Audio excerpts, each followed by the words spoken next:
안녕하세요. 영화평론가 하재봉입니다. 드라마 붓다를 방영한다고 해서 제가 간략한 리뷰를 남겨볼까 합니다.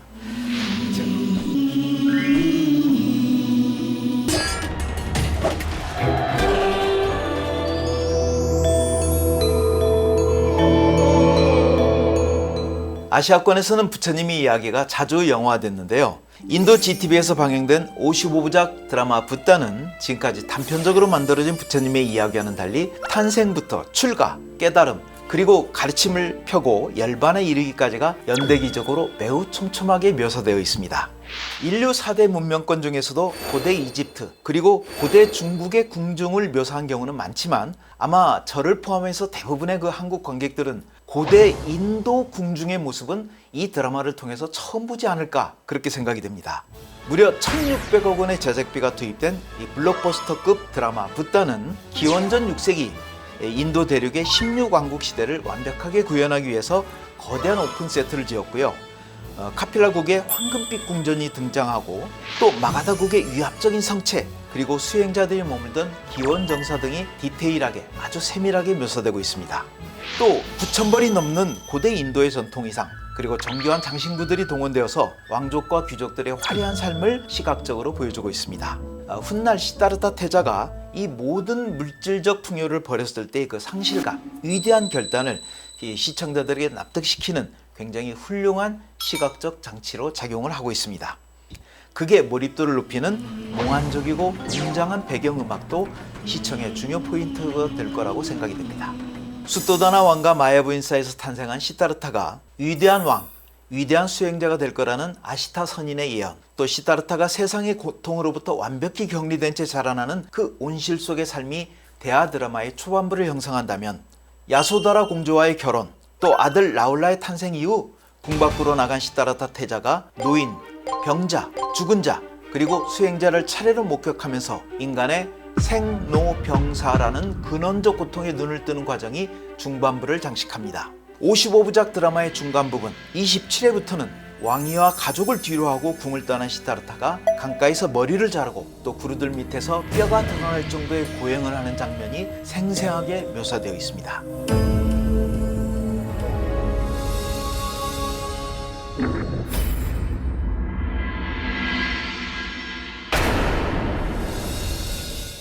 (34회부터는) 보리수 나무 아래서 궁극적인 깨달음을 얻는데요. 누겨원에서 첫 설법 그리고 빈비사라 왕 등 단대 권력자들이나 또 천민들을 가리지 않고 교단을 이끌며 가르침을 전파하다가 마지막 54회 열반에 이르기까지의 과정이 거대하게 전개됩니다. 이 드라마에서 가장 중요한 것은 신격화된 부처가 아니라 인간 시다르타의 복원입니다. 기적이나 신비주의에 기대기보다는 모든 것을 다 가진 왕자가 왜 번뇌에 빠질 수밖에 없는지 그 심리적 개연성을 드라마 붓다는 파고들고 있습니다.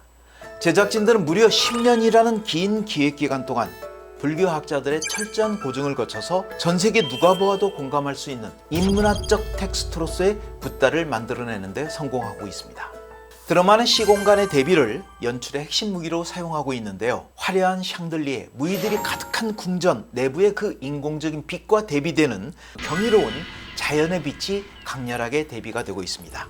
특히 18회 19회에 이어지는 시다르타 태자와 야소다라 공주의 그 결혼식 장면은 정말 입이 쩍 벌어질 정도의 화려함의 극치를 보여주고 있습니다. 고대 인도 궁중의 화려함은 정말 탄생을 자아낼 정도의 볼거리를 선사하고 있는데요. 기원전 6세기 이 카필라국의 황금빛으로 번쩍이는 궁전의 화려함과 출가 이후 마주하는 거칠고 척박한 숲속의 자연 경관이 대비되면서 물질적 풍요와 정신적 구도의 대비를 시각적으로 강조하고 있습니다. 또 드라마의 가장 큰 갈등 요소로 작용하는 시다르타와 사촌형 데바타타의 갈등이나 국가 간의 전쟁씬에서는 카메라 워킹, 편집을 빠르게 가져가면서 긴장감을 높이는 반면에 시다르타가 명상을 하거나 깨달음을 얻는 순간에는 극단적인 정적, 슬로우 모션을 활용해서 시청자도 함께 호흡을 멈추고 사색에 잠기게 만듭니다.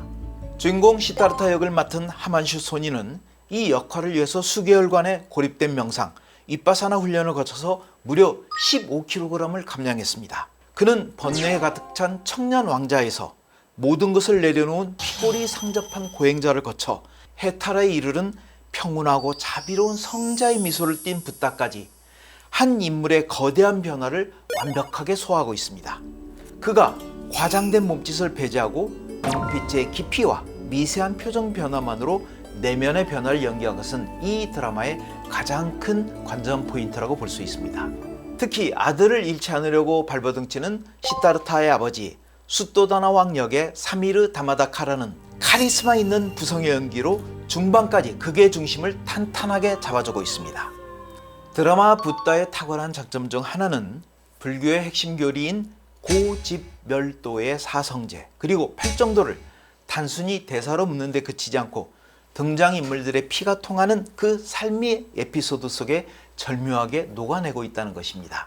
27회에서 그 26분에서 30분까지 전개되는 시타르타 태자가 제자에게 강가에서 자기 머리를 자르게 하고 또 28회에서 33회까지 고행하는 장면이 묘사되다가 33회 12분 물속에서 합장하며 솟아오르면서 몸의 고행으로 나는 잃은 것밖에 없다. 궁극의 진리에 도달하게 되면 이 몸을 가지고 도달해야 된다. 난 고행의 궁극적인 단계까지 올라갔었다. 하나 얻은 건 없다.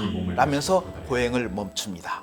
34회가 시작하는 그 3분부터 꽃이 피고 벌이 날고 꽃가루를 옮기고 푸른 숲으로 만물이 소생하면서 수행하는 그 시타르타의 무릎에 나뭇잎 한 장이 떨어집니다. 이 잎새 안에 해와 달과 별이 다 들어있다. 해가 없다면 이 잎은 존재할 수 없다. 구름이 없다면 비도 없을 것이다. 비가 없다면 이 잎새도 없다. 대지와 우주, 시간과 마음이 모두 이 안에 들어있다.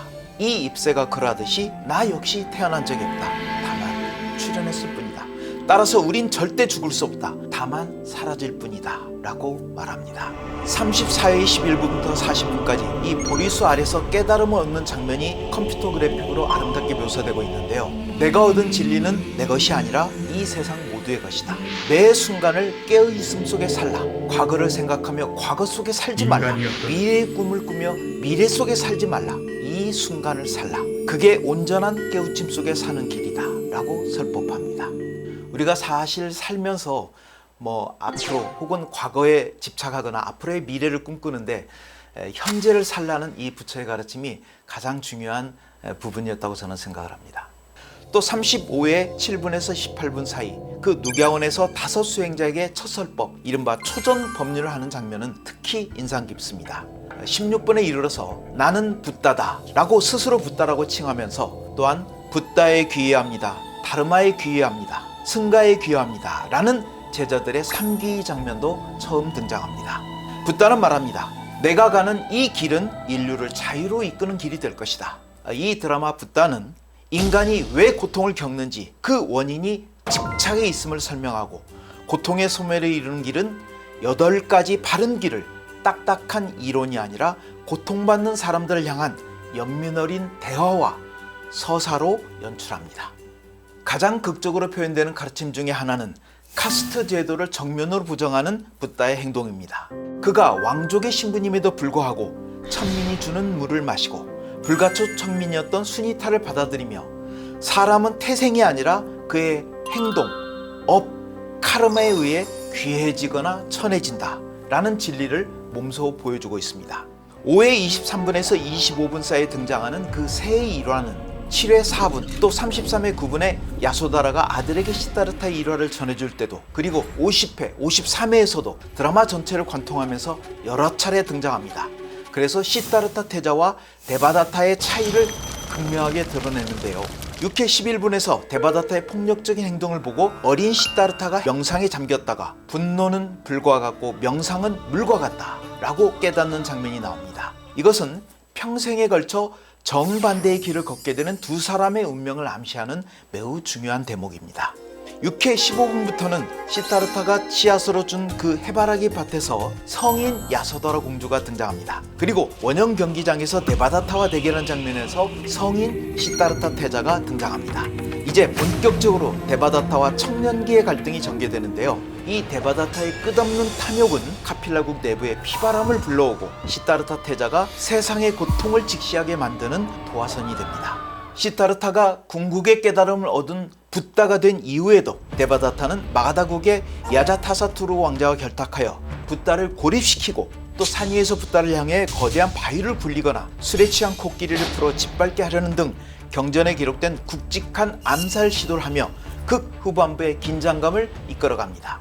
53회 33분부터는 열반에 들기 시작하는 이 붓다의 장면이 등장하는데요. 머리에서 후광이 나면서 나의 길은 너희가 세상을 버려야 하는 것이 아니다. 업의 영향을 받지 않는 그런 운명을 나는 전혀 믿지 않는다.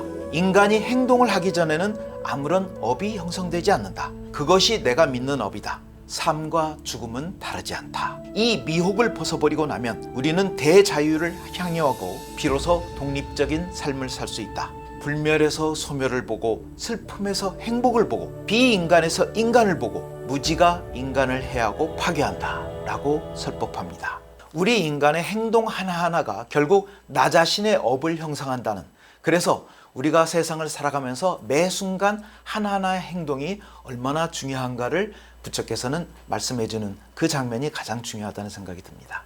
54회 11분부터는 나무 밑에 누워있는 붓다의 몸 위로 꽃비가 내립니다. 그리고 12분에 이르러서 붓다께서 열반에 드셨습니다 라는 말과 함께 오른손을 얼굴에 대고 옆으로 누워있는 자세로 열반에 든 붓다의 모습이 가슴을 울립니다. 54회 15분부터는 강가에서 다비식이 시작되는데요. 다비식이 다 끝난 후 이 붓다가 아난데에게 미리 말씀한 것처럼 붓다의 사리를 두고 8개국의 왕이 서로 자기가 갖겠다고 다툽니다. 아난다는 8등분하라고 알려주는데요. 이 대하 드라마의 마지막은 붓다의 발자국이 인도에서 시작해서 스리랑카, 네팔, 티벳, 한국, 인도네시아, 베트남, 일본을 거쳐서 태평양 건너 미국까지 가는 것을 보여줍니다. 부처의 말처럼 온 우주가 서로 연결되어 있다. 차이는 없다. 모두 동일한 자연의 한 형태이다. 이 잎은 나다. 모두다. 라는 것을 체감케 해줍니다. 불교 신자가 아닌 일반 시청자들도 현대인을 위한 심리치료 명상법으로 붓다의 가르침을 접근할 수 있는데요. 극중 인물들이 권력, 명예, 사랑에 집착할수록 어떻게 무너지는지를 보면서 붓다가 제시하는 집착을 내려놓음이 얼마나 현실적인 정신 건강의 해법인지를 깨닫게 됩니다. 쾌락과 고행, 그리고 어느 쪽에도 치우치지 않는 그 중도의 깨달음, 극단적 사고방식에서 벗어나는 유연한 태도로 드라마 붓다를 바라보면 깊은 공감을 얻을 수 있을 거라고 생각됩니다. 55부작 드라마 붓다는 화려한 볼거리와 함께 시타르타라는 한 인간이 어떻게 깨달음을 얻고 어떻게 인류의 위대한 스승으로 거듭나는지를 밀도 있게 그려내면서 불교 신자는 물론 일반 시청자들에게도 큰 울림을 주고 있습니다. 네, 이상으로 드라마 붓다의 리뷰를 마치면서 많은 시청 부탁드리겠습니다. 고맙습니다.